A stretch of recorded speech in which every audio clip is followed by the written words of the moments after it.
അന്നനാസം മിൻ അഹ്ലി നജ്ദിൻ അത്തൗ റസൂലല്ലാഹി സ്വല്ലല്ലാഹു അലൈഹി വസല്ലം, നജ്ദിൽ നിന്നുള്ള കുറച്ച് ആളുകൾ നബി തങ്ങളെ സമീപിച്ചു. ഫഖാലു, അവർ ചോദിച്ചു, കൈഫൽ ഹജ്ജ്, നബിയെ എന്താണ് ഹജ്ജ്, ഹജ്ജ് ഒന്ന് വിവരിക്കാമോ? ഫഖാല റസൂലുള്ളാഹി സ്വല്ലല്ലാഹു അലൈഹി വസല്ലം, അൽ ഹജ്ജു അറഫ, ഹജ്ജ് എന്ന് പറഞ്ഞാൽ അറഫയാണെന്ന് നബിയുനാ റസൂലുള്ളാഹി സ്വല്ലല്ലാഹു അലൈഹി വസല്ലം. പരിശുദ്ധമായ ഹജ്ജിൽ ഒരുപാട് അനുഷ്ഠാനങ്ങളുണ്ട്. നിർബന്ധമായത്, വാജിബാത്തുകൾ, റുക്നുകൾ, സുന്നത്തുകൾ ധാരാളമുണ്ട്. എന്നാൽ അതിലേറ്റവും പ്രാധാന്യമുള്ളത് അറഫയിലെ സംഗമമാണെന്ന് നബിയുനാ റസൂലുള്ളാഹി സ്വല്ലല്ലാഹു അലൈഹി വസല്ലം. ദുൽഹിജ്ജ 9 അന്ന് ളുഹ്ർ മുതൽ ആരംഭിക്കുന്ന അറഫയുടെ സമയം പിറ്റേ ദിവസത്തെ സുബഹി വരെയുള്ള വിശാലമായ സമയത്തിൽ ഏതെങ്കിലും ഒരു സെക്കൻഡിൽ അല്പമെങ്ങാനും അവിടെ എത്തിച്ചേരാൻ സാധിക്കുന്നവർക്ക് മാത്രമേ ഹജ്ജ് ലഭ്യമാകുകയുള്ളൂ. ആ അറഫയിൽ സമ്മേളിച്ച ആളുകളെ കുറിച്ച് മലായിക്കത്തിനോട് അല്ലാഹു തആല അഭിമാനം പറയും.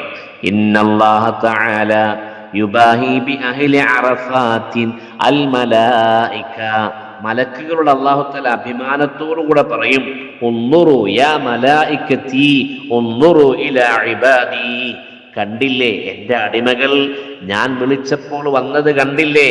അഖ്ബലു യദ്രിബൂന ഇലയ്യ മിൻ കുല്ലി ഫജ്ജിൻ അമീഖ്, എവിടെന്നൊക്കെയാണ് വന്നിരിക്കുന്നത്? ലോകത്തിന്റെ നാനാ ദിക്കുകളിൽ നിന്ന് അറഫയിൽ വന്നു ചേർന്ന ഹാജിമാരെ നോക്കി അല്ലാഹു തആല അഭിമാനം കൊള്ളുമെന്ന് നബിയുനാ റസൂലുള്ളാഹി സ്വല്ലല്ലാഹു അലൈഹി വസല്ലം. നമ്മുടെ നാടുകളിൽ നിന്ന്, കുടുംബങ്ങളിൽ നിന്ന്, സുഹൃത്തുക്കളിൽ നിന്ന്, നാമുമായി ബന്ധപ്പെട്ടവരിൽ നിന്ന് പരിശുദ്ധമായ ഹജ്ജ് കർമ്മത്തിൽ പങ്കെടുത്തുകൊണ്ടിരിക്കുന്നവർ, റഹ്മാനായ റബ്ബേ നീ കബൂലാക്കണേ അല്ലാ, സ്വീകരിക്കണേ റഹ്മാനെ, ഞങ്ങൾക്കും നീ അവസരം നൽകണേ അല്ലാ. ഹജ്ജിൽ പങ്കെടുക്കാൻ സാധിക്കാത്തവർക്ക് ശക്തിയായ സുന്നത്താണ് ദുൽഹിജ്ജ 9 അന്ന് നോമ്പനുഷ്ഠിക്കുക എന്നുള്ളത്. സുന്നത്തായ നോമ്പുകളുടെ കൂട്ടത്തിൽ ഏറ്റവും ശ്രേഷ്ഠമായ ഒരു പ്രത്യേകമായ നോമ്പാണ് അറഫ നോമ്പ്, അഥവാ ദുൽഹിജ്ജ 9 അന്ന് നോമ്പനുഷ്ഠിക്കുക.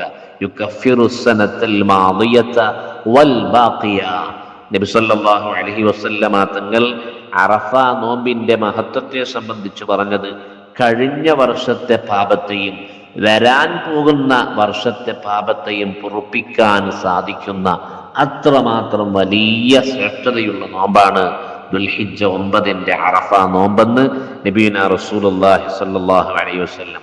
ഈ ഹദീസ് ഉദ്ധരിച്ചുകൊണ്ട് മഹാന്മാരായ പണ്ഡിതന്മാർ, ഇമാമുമാർ രേഖപ്പെടുത്തിയത് കാണാം.